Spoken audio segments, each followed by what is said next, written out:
Hello everyone, today we are going to start a new chapter. The chapter is from science class 6. The chapter is chapter number 3 fiber to fabric. इस chapter में हम जान लेते हैं कि fibres क्या होता है, टाइप्स ऑफ फाइबर्स और मेकिंग ऑफ फैब्रिक्स. तो फर्स्टली हम हिस्ट्री देख लेते हैं. Clothing history. Long ago people cover their bodies with animal skins in cold region and with bark, leaves and grass in a warmer regions. After the discovery of the stitching needle, skins of animals were used to make a fitted clothes like the trousers. When a people learnt agriculture, they began weaving plant material by hand to make clothes. Why do we wear clothes? We wear clothes mainly to protect our bodies against the weather, strong sunlight, extreme cold or heat and rain. Clothes also protects us from insect. We also wear clothes to make ourselves look smart. That is why many of us want to wear clothes according to the latest fashion. तो firstly हम जान लेते हैं कि fibres जो होता है वो क्या होता है और फैब्रिक क्या होता है. तो जो फाइबर है वो किससे बना होता है. तो फर्स्ट पॉइंट देख लेते हैं. Fibres are the raw material used to make a textile items. They are spun और twisted together to make yarns are made from fibers from either natural or a synthetic source.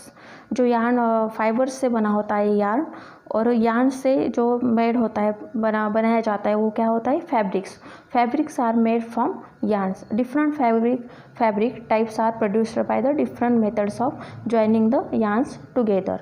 तो firstly हम देख लेते हैं कि fibres के जो types कौन से होते हैं. नेचुरल फाइबर्स और सिंथेटिक फाइबर्स के 2 टाइप्स होते हैं, नेचुरल फाइबर्स और synthetic fibres.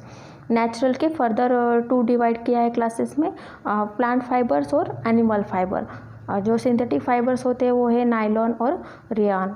Plant fibres cotton, jute. Animal fibre के एग्जाम्पल है वुल, सिल्क.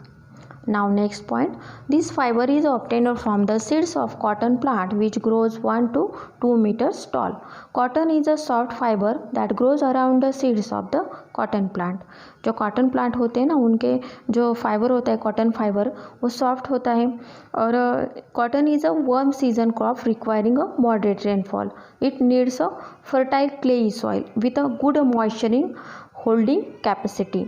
जो कॉटन के प्लांट होता है उन्हें रिक्वायरमेंट होती है उनकी वाटर की ज़्यादा. तो जो सॉइल होती है उनकी होल्डिंग कैपेसिटी, जो वाटर होल्डिंग कैपेसिटी होती है वो ज़्यादा होनी चाहिए.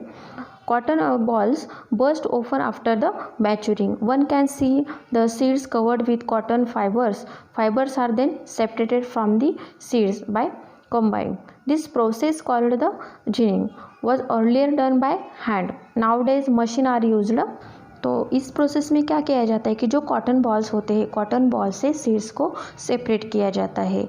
नाउ नेक्स्ट प्रोसेस है spinning. The fibres are then spun into yarn by drawing out the twisting the fibres together. This process of making yarn from fibres is known as spinning.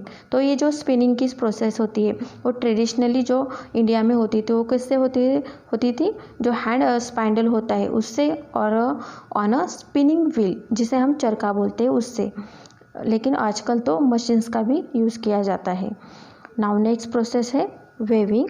A fabric is made up of 2 sets of yarns arranged together. This is done by weaving.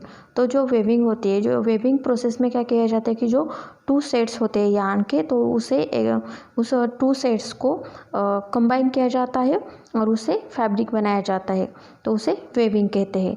तो next point देख लेते हैं. Animal fibers. The common animal fibers are wool and silk. Wool is obtained from sheep, goat, yak, camel, alpaca, etc. Silk is obtained from silkworm. जो commonly जो animal fibres होते हैं वो कहाँ से मिलते हैं हमें, शिप से मिलते हैं और सिल्कवर्म से. तो वूल कहाँ से मिलता है हमें, शिप से, और सिल्कवर्म से. तो फर्स्ट पॉइंट देख लेते हैं. Wool is a fibre derived from the hair of sheep and other animal. Removing the wool from the sheep using special clippers is called sharing.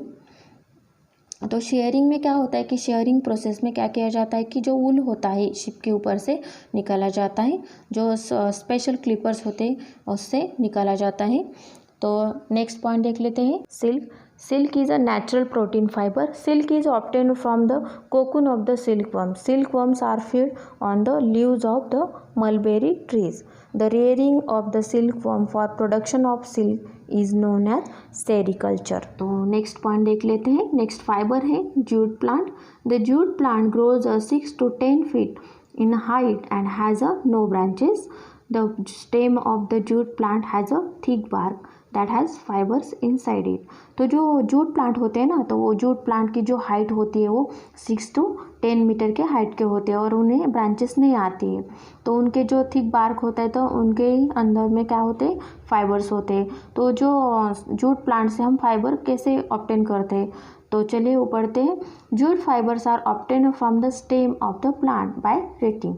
Jute fibres obtain from the bark of the plants are naturally glued together by a sticky substance.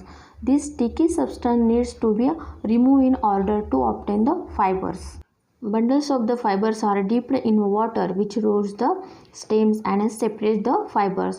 The process of rotting the stems of the plant in water to remove the sticky substance and separate the fibers is called rotting. तो jute fibres are used for making. तो इस jute fibre का जो uses होते हैं वो कौन से होते हैं, जो हम प्रोडक्ट्स बनाते हैं वो कौन से होते हैं, jute sleeper, hat, kurti, robe, mat and sack for packing and storing grains. तो नेक्स्ट पॉइंट देख लेते हैं मैनमेड और synthetic fibre. These are also known as manmade fibres. तो क्या सिंथेटिक फाइबर को ही मैनमेड फाइबर कहा है। Synthetic fibres are obtain by chemical processing of petrochemicals. The synthetic fibres can be woven into a fabric just like natural fibre. तो next point है advantages of synthetic fibres. तो synthetic fibres के advantages कौन से होते हैं। First, synthetic fibers are very durable and do not wrinkle easily. Second, they are elastic and can be easily stretched out. Third, they are strong and can sustain heavy load. Fourth, it is soft and hence it is in a clothing material. 5, it is cheaper as compared to natural fibers. तो आज हमने इस video में पढ़ा है कि plants और animal से हमें कौन से फाइबर मिलते हैं और उनसे यार्न कैसे बनाते हैं। तो I hope you understand well. So thank you.